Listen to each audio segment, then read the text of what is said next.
Muy bien, pues vamos a orar, vamos a empezar orando. Padre, te damos gracias, Señor, por tu amor. Te damos gracias, como lo hacemos todos los días, Señor, por la vida, por tu misericordia. Padre, esta vida que tú nos diste, queremos vivirla para tu gloria. Y sabemos que de la única manera que podemos hacer eso es con tu Espíritu en nosotros. Te pedimos, Señor, que nos llenes de Él, que nos ilumines, que nos dejes ver como tú ves, que ilumines estos pasajes que vamos a estudiar el día de hoy, Señor, para que podamos vivir precisamente como tú diseñaste la vida para ser vivida. Te lo pedimos, Señor, en el nombre de tu Hijo Jesucristo. Amén. Muy bien. Bueno, miren, estamos estudiando, si no vinieron la semana pasada, empezamos la semana pasada a estudiar el libro de Eclesiastés. Eclesiastés es uno de los libros de la sabiduría, de los 5 libros de sabiduría del Antiguo Testamento, y lo que aprendimos la semana pasada es que el rey Salomón, que es el autor de este libro, el rey más poderoso en la historia del pueblo de Israel, un hombre muy sabio, con mucho dinero, se propuso hacer un experimento. Dijo, voy a perseguir todas las cosas que el hombre persigue para ver si tiene sentido perseguirlas. ¿Okay? Y entonces se puso a perseguir con todo lo que el hombre persigue en esta vida, y resultó al final con la conclusión de que no tiene ningún sentido perseguir ninguna de esas cosas. ¿Okay? Esto nos lo dijo de forma general en el capítulo 1.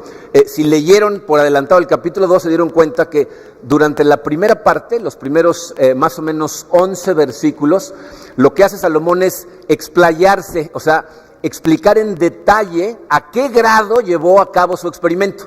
Como es algo que vimos superficialmente la semana pasada y en algunos casos profundamente, me voy a ir rápido esos 11 versículos. De hecho, se los voy a resumir, les voy a contar lo que sucede ahí y vamos a empezar a estudiar a partir del 12. Pero primero les voy a platicar lo que dicen los primeros 11 versículos. Empezando el capítulo 2, Salomón lo que hace es decir, ok, le voy a dar vuelo a la hilacha. Voy a empezar disfrutando de placer, y el primer placer que voy a experimentar es el vino. Así es de que voy a agarrar la jarra, ¿verdad? Voy a tomar todo lo que pueda y voy a celebrar y hacer fiestas lo más que pueda. Pero para que se den una idea, miren, este individuo se puso a hacer fiestas que son épicas, históricas, están marcadas en la historia como las fiestas de la historia del mundo. Yo no sé cuál ha sido la fiesta a la que hayas participado alguna vez, que te hayan invitado a ir gratis, porque esto tiene que ser gratis, en donde la persona que te haya invitado haya tirado la casa por la ventana. O sea, una fiesta así en forma, ¿no? Víctor nos platicaba esta semana que fueron a la inauguración del Krispy Kreme. ¿Alguien más fue? ¿Alguien anduvo por allá? Bueno, porque fue el evento del año, ¿no? Y la gente estuvo formada durante todo un día, porque a los primeros 100, 200 les iban a regalar donas para el resto de su vida, o no sé cuánto, ¿no? Pero el evento fue un evento, ¿verdad? Estuvieron todo el día, 24 horas haciendo fila, pero llevaban mariachis, tenían juegos y diversiones. O sea, un evento en grande, ¿no? Bueno, comparado con las fiestas que hacía Salomón, esa era una fiesta de niños, aburrida y sin payaso, ¿no? O sea, miren, les voy a platicar, fíjense, calculan, los historiadores cuentan, que las fiestas del rey Salomón llegaban a meter entre 15 y 20 mil personas, llevaban alcohol, comida, y se quedaban, es más, no saben ni cuánto tiempo, día tras día, tras día, tras día, y nadie sabe a ciencia cierta cuánta etapa de su vida utilizó para experimentar con el placer, con la fiesta. Pero para que se den cuenta, para que se den idea de lo que hacían en las fiestas de Salomón, en un día, fíjense, en Primera de Reyes 4, 22 y 23, que no lo tienen en su programa, pero va a pasar en la pantalla, nos van a hablar de la comida de un día. Fíjense, dice, la cantidad de alimento que se requería a diario en el palacio de Salomón era 6,600 kilos de harina selecta y 13,200 kilos de harina gruesa. También 10 bueyes de los corrales de engordar, 20 reses alimentadas con pasto, 100 ovejas o cabras, además de, y ahí el lenguaje no lo permite, pero está diciendo, además de 100 ciervos, 100 gacelas, 100 corzos y 100 aves de corral de primera calidad. Un día. O sea, esto organizaba unas fiestas en donde, fíjense, llevaban cantantes. O sea, ellos no decían, a ver, vamos a bajar a YouTube de iTunes. No, se traían a Bono, ¿no?, a cantar, llevaban a gente a entretenerlos, traían bailarines y agarraban un fiestón durante todo el tiempo, durante los días que podían. Después de celebrar fiestas y de experimentar con el placer del alcohol, se ve que se cansa, ¿no?, de amanecer crudo con un nuevo tatuaje en Playa del Carmen y dice, ok, En lugar de seguir enfiestándome, ahora voy a empezar a dejar un legado. Y entonces empieza a construir. Y fíjense, primero se construye un palacio que, para que se imagine nada más, le tomó el doble de tiempo construir su palacio de lo que le tomó construir el templo de Jerusalén, que es un templo legendario. Bueno, se hizo un palacio y luego dijo, ahora voy a construir casas. Le voy a construir una casa a cada una de mis esposas. ¿Saben cuántas tenía? 700 esposas y 300 concubinas. O sea, este individuo tuvo que hacer todo un vecindario del Infonavit, ¿no? De esos, para sus esposas, ¿no? Luego dijo, ahora les voy a construir, voy a sembrar atrás de ellas, ¿no? Nosotros que decimos, vamos a poner unas rosas en el jardín.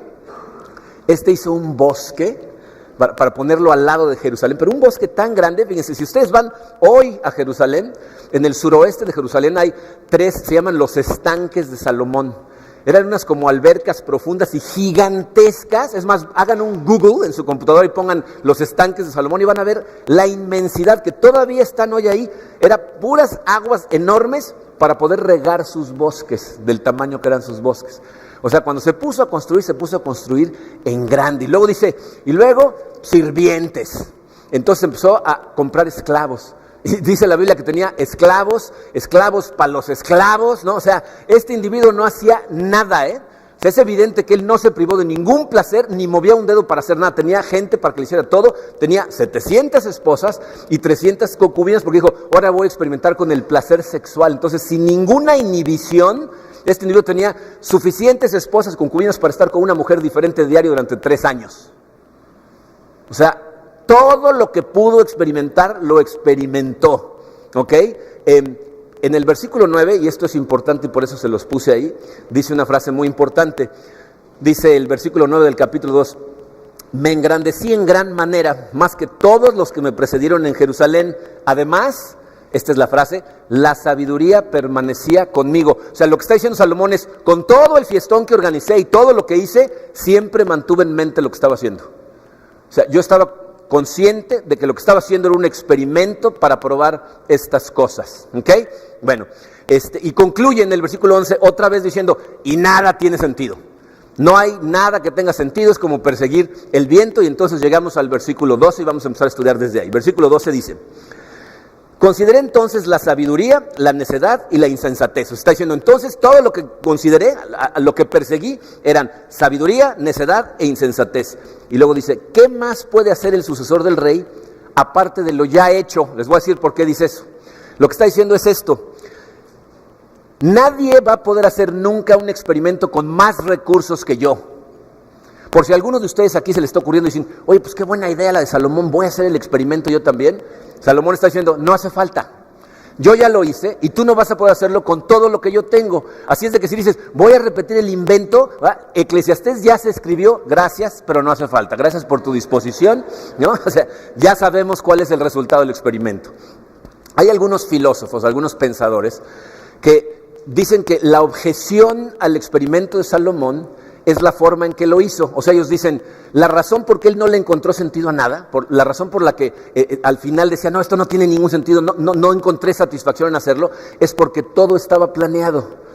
Ellos dicen, no es posible que tú puedas disfrutar de los placeres planeándolo. No puedes decir, hoy en la noche me voy con mis cuates, luego vamos a buscar una mujer y luego vamos a hacer eso. O sea, no puedes. Dice, para que sea realmente disfrutable tienes que ir con los ojos cerrados, o sea, sin planear nada y simplemente dejarte llevar y a ver qué pasa, ¿no? Y cierra los ojos y disfruta de todo y no importa qué haya pasado y entonces tiene sentido.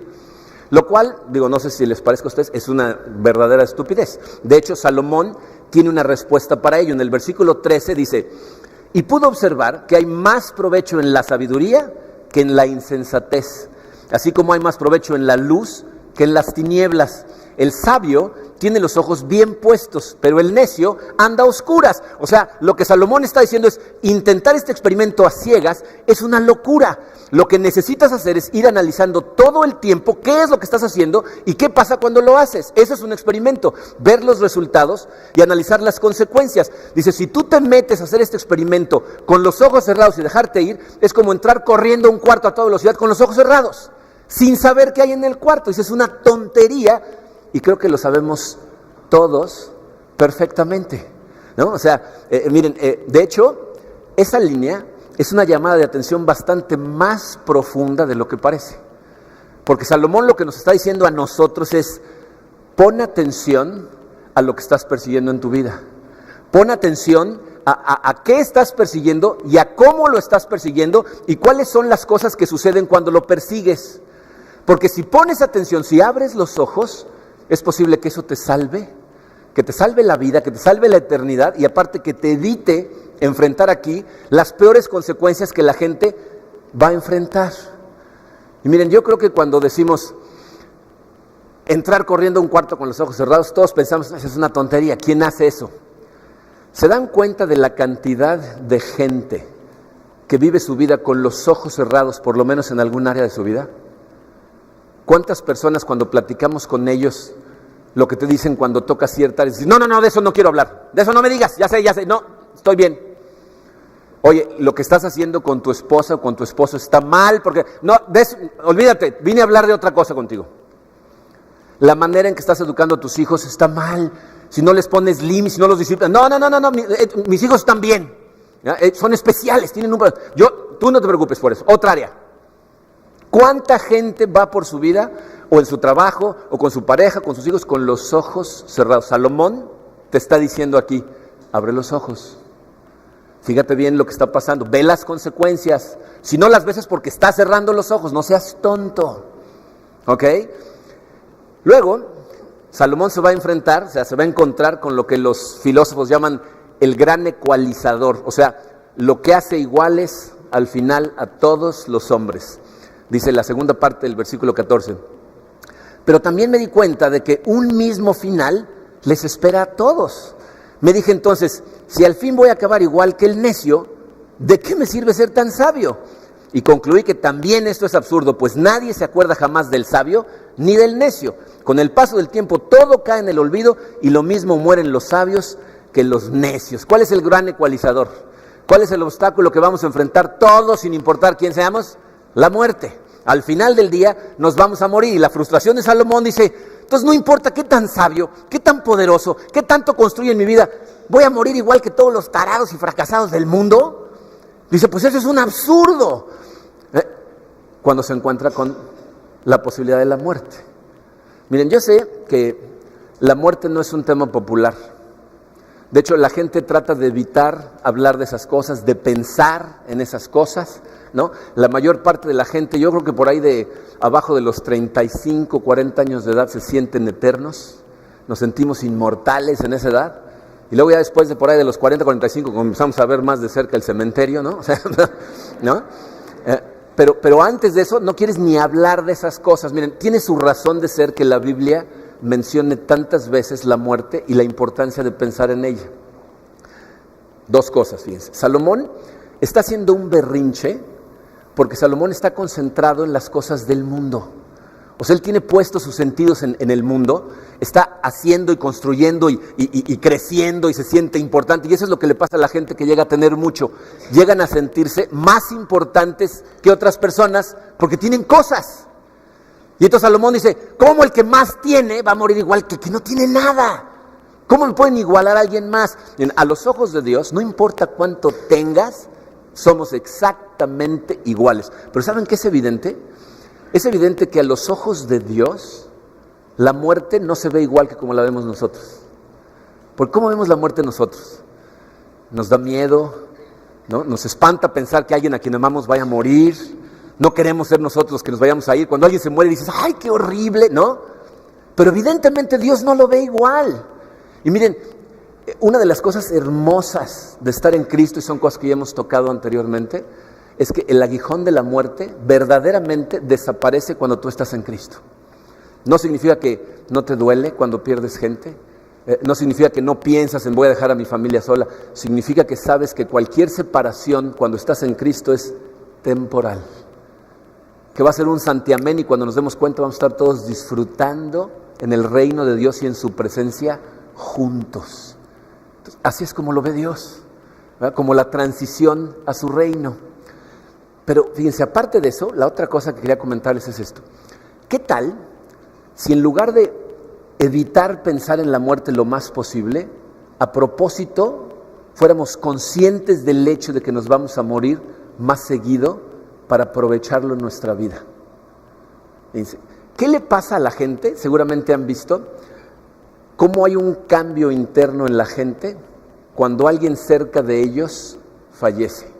Y no me refiero a alguien muy cerca de ellos, porque cuando muere un hijo, cuando muere tu pareja, el dolor te ciega durante cierto tiempo, no es el mismo efecto. Pero ¿qué pasa cuando alguien que se sienta junto a ti en la oficina, o que es tu vecino, o que es un amigo con el que convives, de repente fallece? ¿Se han dado cuenta qué le pasa a la gente? Sus prioridades de repente se transforman. O sea, durante un periodo de tiempo que tristemente es muy corto, esas personas de repente ven a la demás gente y se dan cuenta de lo frágil de la vida y las aprecian. La gente llega a su casa con su pareja y la abraza, y ven a sus hijos y quieren jugar con ellos. O sea, hay un cambio interno que te hace como beber la vida con más calma para saborearla mejor. Miren, recuerdo hace 2 o 3 años, nos fuimos a celebrar nuestro aniversario de bodas, Karina y yo, y normalmente lo que hacemos es nos escapamos a algún hotelillo por ahí en la Riviera Maya. Este hotel no tiene más que aire acondicionado, no hay ni televisión, ni teléfono, ni nada, y nos encanta porque está justo enfrente de la playa y nos vamos a esconder ahí. Esa noche que era nuestro aniversario, nos preparamos una cena con sardinas y galletas y queso, así como las de Salomón, ¿no? O sea, Y nosotros nunca bailamos, gracias a Dios a ninguno de los dos nos gusta bailar, pero esa noche no sé qué traíamos, que pusimos una música y le dije, Karina, vamos a bailar, y hasta me vio raro, le dije, vamos, y empezamos a bailar, y cuando estábamos bailando, yo empecé a ser consciente de eso, empecé a pensar, ¿quién sabe cuántos de estos días nos quedan? Y la abrazaba, y olía su pelo, y decía, déjame disfrutar mucho de esto. Yo creo que hasta sacó de onda, porque estaba yo ahí oliéndole el pelo, ¿qué le pasa, no? Pero fue uno de los momentos más intensos que tengo grabado, ¿eh? Por la conciencia de que tenía yo de lo que estaba disfrutando, de la gracia de Dios al permitirme tener un matrimonio como este. ¿Qué tal si hiciéramos eso más seguido? ¿Qué tal si a propósito tú fueras consciente de que nadie a tu alrededor es eterno, ¿eh? Nadie. Y tú no vas a estar aquí para siempre, entonces los verías, los disfrutarías, los tratarías de otra manera, ¿eh? Salomón no puede hacer eso porque está concentrado en el aquí y en el ahora. Está viendo sus cosas, está viendo su poder, está viendo todo lo que ha construido, ¿eh? Y fíjense, aquí va a llegar a un momento tan oscuro, va a llegar a una profunda desesperación por estar concentrado en eso. Fíjense, el versículo 17 dice, aborrecí entonces la vida, pues todo cuanto se hace en ella me resultaba repugnante. Realmente todo es absurdo, es correr tras el viento. O sea, dice, empecé a odiar la vida. Y miren, esa es la trampa del empirismo, ¿eh? Esa es la trampa. Cuando tú nada más ves lo que hay en este mundo, tu conclusión al final del día es, no hay más que desesperación. O sea, no tiene nada más este mundo que esto, por más que tengas y tengas y tengas. Yo por eso, ¿saben qué no entiendo? No entiendo a la gente que no cree en Dios. No entiendo a los ateos. Yo he experimentado con mucha gente, platicando con ellos, y sé que creer o no creer es una elección que la gente hace. Dios se ha hecho evidente a todos nosotros. Nos habla todo el tiempo. Y si tú no quieres creer en Dios es porque no quieres. Pero honestamente no te entiendo. ¿Sabían ustedes que hay congresos de ateos? Hay convenciones en donde todos los que van a esa convención van, y lo único que tienen en común es en lo que no creen. O sea, ¿se dan cuenta de la ironía de eso?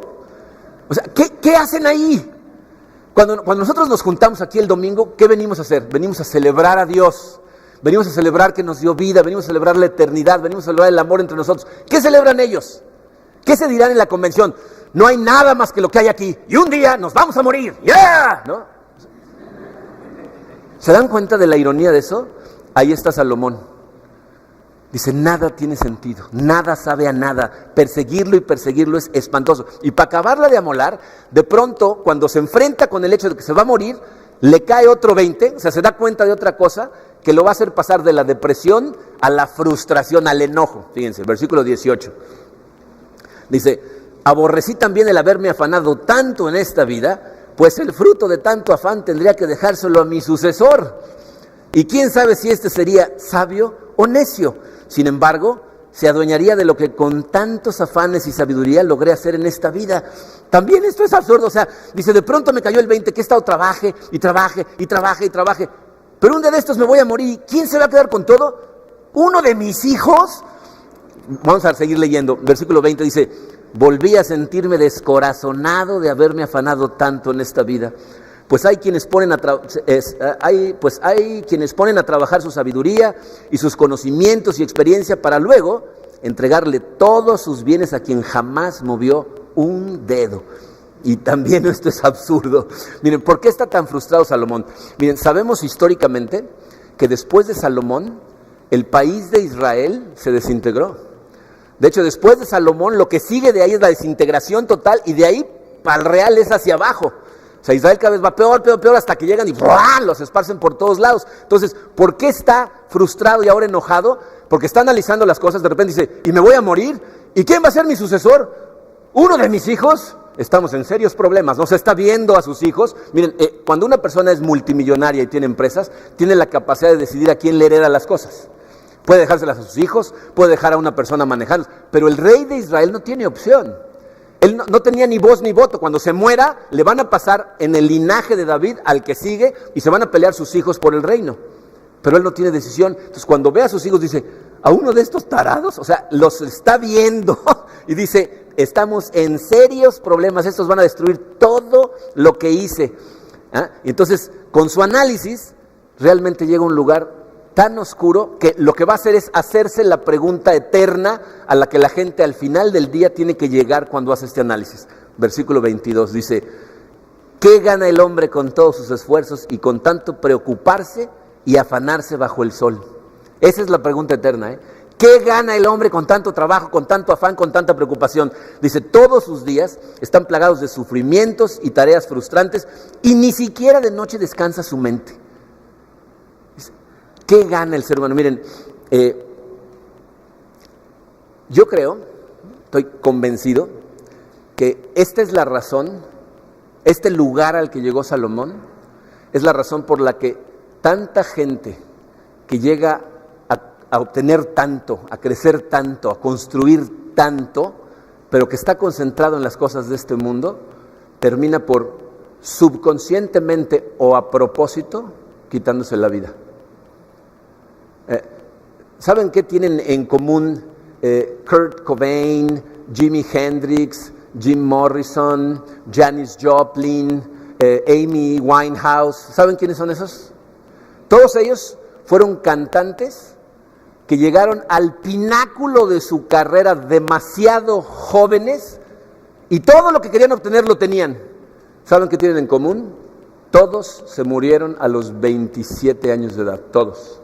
De hecho, le llaman el club de los 27, porque a los 27 años, ya sea por sobredosis de drogas o por suicidio a propósito, todos perdieron la vida. La gente que no llega a tener la sabiduría suficiente para manejar esas cosas, ¿qué le pasa a la gente que se gana la lotería? ¿Han leído estadísticas alguna vez? La gente que se gana, pero buenas cantidades, ¿no? O sea, millones y millones y millones de pesos que no tenían la sabiduría para crear ellos, les llega esa cantidad de dinero, un montón de gente se suicida, un montón de gente no se suicida conscientemente, destrozan su vida, hacen el experimento de Salomón, pero hasta que se mueren o terminan totalmente en la ruina. La gente llega a ese lugar oscuro, preguntándose qué tiene de sentido la vida, porque como Salomón son empiristas. Gracias a Dios, Salomón en este capítulo sí nos va a contestar, pero antes quiero que vean esta última línea, dice, y ni siquiera de noche descansa su mente. ¿A cuántos de ustedes cachetea esa línea? ¿Se dan cuenta de lo que está diciendo Salomón? Dice, si tú estás tan preocupado por las cosas de este mundo, que de noche no puedes ni dormir, estás igual que Salomón, nada más que sin la lana. ¿No? O sea, estás igual que él, afanado, preocupado, mordiéndote las uñas, no puedes ni utilizar las horas que Dios te dio para dormir. Pero amablemente, en el versículo 24, va a contestar la pregunta eterna. Dice, nada hay mejor para el hombre que comer y beber y llegar a disfrutar de sus afanes. he visto que también esto proviene de Dios. Porque ¿quién puede comer y alegrarse si no es por Dios? Miren, esta es la respuesta, pero miren, para analizar este pasaje necesitamos platicar un poquito, porque la verdad es que es una buena traducción, pero traducir ese pasaje del hebreo a cualquier lenguaje es prácticamente imposible. De hecho, la traducción en español, si ustedes van a cualquier sitio en donde vean la traducción de hebreo directo al español, las palabras juntas no tienen ningún sentido. No se puede traducir correctamente. Si hablas más de un idioma, sabes a lo que me refiero. Hay cosas que para decir una palabra tienes que usar 5 o 6 palabras para explicar una. Y aquí pone muchas de esas, entonces la traducción es muy difícil. Entonces vamos a platicar. Miren, hay gente que piensa que Dios es un aguafiestas, que nada más está viendo a ver quién se está divirtiendo para darle uno, ¿no? Hay gente que piensa que todo lo que está en la Biblia es nada más para ver cómo nos quita Dios que disfrutemos de la vida. Pero si lo analizas ese razonamiento te vas a dar cuenta que no tiene ningún sentido. Por 2 cosas, fíjense. Para empezar, ¿quién es el autor de todas las cosas? De todo lo que existe. ¿Quién? Dios, ¿no? Dios creó todo, incluyendo el placer. O sea, mucha gente, por ejemplo, en la iglesia uno dice la palabra sexo y se desmaya uno, ¿no? ¿Cómo hablan de eso? O sea, como si fuera una sorpresa para Dios que la gente tiene relaciones sexuales. ¿Quién creen que lo inventó? O sea, cuando empezó el mundo, Dios creó un jardín precioso con un montón de frutas, un paisaje increíble, y puso a un hombre y a una mujer desnudos y les dijo, diviértanse. ¿No? Les dijo, multiplíquense. ¿Cómo pasa eso? ¿Sí saben? La historia de las abejas, ¿no? ¿No? O sea, ¿a quién se le ocurrió la idea? A Él. Todos los placeres fueron inventados por Dios. ¿O creen ustedes que, por ejemplo, cuando inventaron el vino, sorprendieron a Dios? O sea, que uno decía, cuidado con las uvas, se les van a echar a perder, cuidado. ¿No? ¿Así pasó? Todos los placeres fueron inventados por Dios. Han sido pervertidos por el pecado. Nos salimos de sus lineamientos y los pervertimos, yendo en contra de lo que Dios nos enseña, pero fueron creados por Él. Ahora, fíjense, Dios inventó todo lo que es placentero, lo que es satisfactorio. Y por otro lado, es evidente para cualquier persona que observe al ser humano más de 10 minutos que todos los seres humanos estamos buscando ser felices todo el tiempo. Eso es lo que hacemos. En los años 1600, en el siglo XVII, vivió un físico, matemático, teólogo que era un genio que se llamó Blaise Pascal, un excelente observador del comportamiento humano. Les voy a leer una cita de Blaise Pascal y va a pasar en la pantalla por si la quieren leer. Dice Blaise Pascal: todos los hombres buscan la felicidad, no hay excepción alguna, sin importar el método que utilicen, todos buscan este fin. La causa por la que unos van a la guerra y otros la evitan es el mismo deseo perseguido desde diferentes puntos de vista. No darán ni un pequeño paso que no sea por este objetivo. Es el motivo de toda acción del hombre, aun de aquel que se quita la vida. Blaise Pascal dice, todo lo que hace el ser humano es con el objetivo de ser feliz. Aún el que se quita la vida está pensando que evitar la falta de felicidad que siente es quitarse la vida. O sea, todo lo que hacemos es perseguir la felicidad. Bíblicamente, la explicación de este fenómeno de que todo el tiempo estamos persiguiendo la felicidad, lo explica Salomón en el capítulo 3, versículo 11, que está mucho más adelante, pero lo vamos a ver en este momento, porque es la explicación de lo que estamos viendo aquí. Dice Eclesiastés 3:11, en su momento, Dios todo lo hizo hermoso y puso en el corazón de los mortales la noción de la eternidad, aunque estos no llegan a comprender en su totalidad lo hecho por Dios. Les voy a decir lo que está diciendo. Cuando Dios creó el universo, lo creó perfecto. Dice, en su momento todo lo hizo hermoso. O sea, había una armonía perfecta entre Dios y su creación, y entre su creación, el hombre, y todas las cosas que puso a su alrededor para disfrutarlas. Dice, pero puso en el corazón del hombre la noción de la eternidad, es decir, puso en nosotros la necesidad de tener lo eterno en nuestro corazón. ¿Qué es lo único eterno que existe? Dios. ¿Ok? Dios y los espíritus que nos dio Dios a todos nosotros, las almas que tenemos, es lo único que hay eterno. Y dice, puso en nosotros la noción, la necesidad de que hay algo eterno en nosotros para estar bien, para estar felices, para estar contentos. Pero el ser humano no lo entiende. ¿Ok? Entonces, ¿qué hicimos los seres humanos? Lo sacamos. ¿Ah? Cuando entró el pecado al mundo, lo que hicimos fue sacar a Dios de nuestro corazón. Y entonces, ¿qué pasa cuando lo sacamos? Tu corazón tiene un agujero, un vacío del tamaño de Dios. Y entonces empieza a necesitar llenar ese vacío. Pero nosotros, ¿qué tratamos de hacer? Llenarlo específicamente con las cosas que podemos ver. Pero esa necesidad de llenar ese espacio nos la puso Dios. O sea, el que nos cableó de esa manera fue Dios. Entonces Dios nos crea a nosotros, crea las cosas, crea los placeres y pone la necesidad en nosotros. Por lo tanto, si Dios creó todo eso y así nos cableó, el problema no son los placeres. El problema no es que persigas placeres. O sea, la gente que se siente pecaminosa porque siente antojo de placeres está equivocada. El problema es lo que nosotros perseguimos tratando de satisfacer la eternidad que sentimos vacía en nuestro corazón. Y eso es precisamente lo que está experimentando Salomón y el resultado de o sea, lo que demostró Salomón con su experimento es precisamente que nosotros tratamos de llenar ese hueco que necesita eternidad con cosas que son temporales, porque todo lo que está aquí en este mundo es temporal, y entonces no funciona. Piensen en cómo debe haber sucedido el experimento de Salomón. Salomón seguramente dijo, a ver, vamos a intentarlo con la fiesta, vamos a hacer una fiesta, vamos a invitar, pues inviten a todos sus amigos, y a lo mejor llegaron 500, 600 personas, mataron una vaca, sacaron un barril de vino, ¿verdad? Y a lo mejor sería una divertida bárbara. Pero para el martes dijeron, vamos a hacerlo otra vez, y entonces lo volvieron a hacer exactamente igual, y para el miércoles ya no fue tan divertido. Entonces dijo, pues vamos a invitar más gente, ¿no? Tráiganse otros 1000 invitados y matamos otras vacas, y en vez de nada más vino, ahora servimos también cervezas y tequila. Ok, sale, tráiganse a todos. Y entonces a lo mejor el jueves y el viernes se divirtieron, pero para el sábado se empezaron a aburrir. Entonces dijeron, pues ahora vamos a hacerlo todavía más depravado. Traigan bailarinas y unos burros que bailen, y tráiganse marihuana y cocaína, ¿no? O sea, cada vez se empezó a traer más y más y más, hasta que un día llegó el que dijo, ya no hay más gente, ya no hay más vinos, ya probamos todas las drogas, ¿no? Ya hicimos todo lo que podíamos hacer. Esto no satisface, pero nos dice cuál es la respuesta. En ese pasaje dice, ya me di cuenta de por qué no satisface, porque lo mejor que le puede pasar al hombre es llegar a disfrutarlo, pero eso es un regalo de Dios.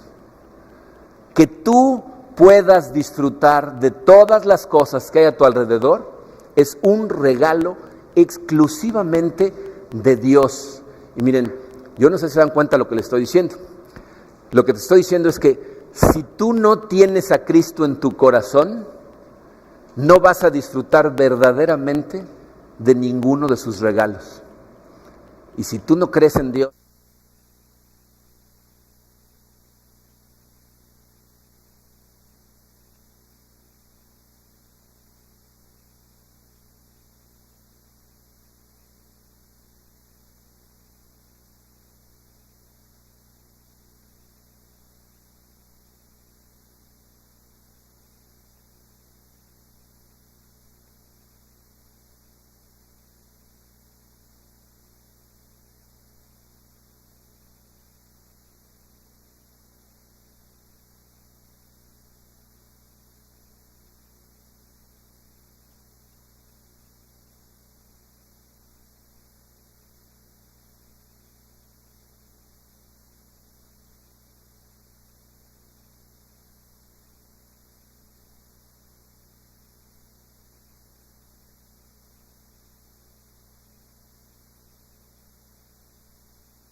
determinar si eres libre en Cristo o no.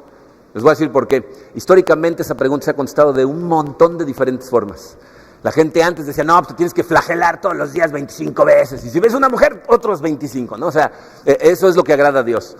Luego, los ascetas, ¿no? No, pues tienes que irte a un monte y comer puras bayas silvestres y nada más 5 bayas al día. Te estás muriendo de hambre, entonces eso agrada a Dios, ¿no? Dependiendo de la gente que le preguntes, te va a decir, no, ¿cuántas horas al día lees tu Biblia? ¿Cuántas? 2. No, pues con razón, Dios, eso que te pasó es por no leer tu Biblia, ¿no? ¿Cuántas horas pasas en oración? ¿Cuántos versículos te sabes de memoria? Y luego van a empezar con otra lista de cosas. Lo que puedes comer, lo que puedes beber, lo que puedes decir. No puedes ir al cine a ver películas clasificación para adultos, a menos que sean cristianas, ¿no? O sea, te van a empezar a dar una lista de cosas. ¿Saben cuál es el problema con la lista de cosas? La lista de cosas niega la cruz de Cristo y hace todo acerca de ti. ¿Qué hago yo? ¿Qué dejo de hacer yo? Esto no es acerca de ti. Y no va a ser nunca acerca de ti, es acerca de Dios. ¿Saben qué le agrada a Dios? Es muy simple, fe. Todos los que llevan aquí más de un año dicen, fe, ¿no? ¿Cómo no lo piensas? ¿Qué dice Hebreos 11:6? Dice, sin fe es imposible agradar a Dios. Necesitamos fe.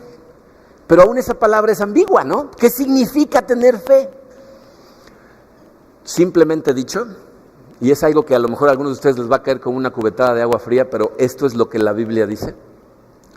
Fe es creer que Él existe, que Él está aquí y que todo viene de Él. Todo en tu vida viene de Él, aún el dolor. Todo. A la gente no le gusta ese concepto. Queremos pensar que Dios nos da dulces y Satanás nos los quita, ¿no? Así es el universo. Pero esa no es la Biblia que yo leo, ¿eh? Dice que todo lo que pasa lo permite Dios. ¿Él crea tu dolor? No. ¿Lo causa? No. ¿Lo permite? Sí. Y cuando la gente es consciente de eso, ¿han oído cuando, por ejemplo, hay una catástrofe y muere mucha gente y pasan muchas cosas? Lo primero que la gente dice es, ¿dónde estaba Dios? ¿No? Y te dice, ¿tú crees en Dios? ¿Y qué clase de Dios permite que esas cosas pasen? Les voy a decir qué clase de Dios permite eso. Un Dios que te ama tanto, que prefiere tenerte cerca de Él, que lo conozcas, que vivas la plenitud con la que diseñó tu vida, aunque eso signifique llamar tu atención a través del dolor, permitirte enfrentar las consecuencias de lo que haces. A un Dios que te permita tener todo lo que te dé la gana, ser un mimado y echado a perder, que tenga una vida miserable y alejada de Él por el resto de la eternidad. Ese es el Dios de la Biblia. Uno que te ama a tal grado, que está dispuesto a hacer cosas que a lo mejor te hagan sufrir, pero que hagan que tu carácter abra los ojos y lo vea a Él. ¿Y saben quién entiende muy bien esas lecciones? Los buenos padres de familia. Porque un buen padre de familia sabe que disciplinar a sus hijos no le causa ningún gozo, ¿eh? No nos hace felices, ¿verdad? Decirle que no a nuestros hijos o meterlos en línea, pero sabes que los tienes que dejar sufrir un poco, sangrar un poco, llorar un poco, para que crezcan sanos, para que entiendan la estructura, para que haya una vida plena y para que conozcan a Dios. Ese es el Dios que tenemos, un Dios que te ama a tal grado que está dispuesto a hacer lo que sea necesario para que lo conozcas. Y la otra parte de ese pasaje dice, pero al pecador, dice, a ese lo deja, dice, le da la tarea de acumular y acumular y acumular sin nunca disfrutar de nada, para luego, al final de su vida, se va a morir y entonces le va a dar a quien él le dé la gana. Entonces yo espero que oigan clarito el mensaje de Salomón, porque Salomón está diciendo, tenemos dos opciones. Una, quedarnos en la caminadora corriendo eternamente, perseguir y perseguir y perseguir y perseguir y nunca disfrutar nada. O dos, creer que hay un Dios que te ama a tal grado, ¿ya?, que lo que quiere es que estés cerca de Él, porque en ese momento las cosas van a perder su importancia. Vas a ser feliz y pleno con lo que tienes. Dicho de otra manera, si no puedes ser feliz y pleno con lo que tienes hoy, no vas a ser feliz nunca, porque no es acerca de cosas. Y yo sé Si en este momento de tu vida tú estás experimentando falta de cosas, estás experimentando dolor, si alguien está enfermo, es más difícil oír este mensaje que cuando no estás sufriendo. Algo que he descubierto en mi propia vida, las doctrinas del dolor, ¿verdad? Cuando las estás diciendo dices, confía en Dios, pero cuando te pasa a ti dices, ¿por qué? No, o sea, no es lo mismo estar en la tormenta que estar afuera. Pero tienes dos opciones. O te estrellas contra las escrituras y las criticas y dices, ese no puede ser Dios, o las lees, le crees a Dios y le permites amarte y sientes la plenitud sin importar lo que estés viviendo. Estos mensajes tienden a dejarnos un sabor de boca medio ambiguo, porque lo más probable es que muchos de ustedes salgan de aquí y digan, pues sí tiene razón, pero ¿y ahora qué hago? Les digo qué hacer. Den el siguiente paso. Espiritualmente, ¿cómo te puedes acercar más a Dios? No sé en dónde está cada uno. Entonces, para algunos a lo mejor es acercarte y decir, quiero una Biblia. No tengo Biblia. Para otros decir, pues tengo mi Biblia, pero no sé ni cómo leerla. ¿Quién me enseña? Quiero ir a un grupo pequeño. Quiero bautizarme. Quiero hacer... ¿Qué sigue? Hay algo en tu vida que sigue, un paso que tienes que dar. Lo que no puede suceder es que te quedes sentado y pienses que todo va a transformarse porque oíste un mensaje. Necesitas moverte hacia Dios, porque lo que necesitas es que abras los ojos para que creas en Él, que creas que ahí está y te ama. Pero todo, absolutamente todo viene de Él y está bajo su control para tu bien. Para tu bien. Ese es el mensaje de Salomón en este capítulo. Vamos a orar. Padre,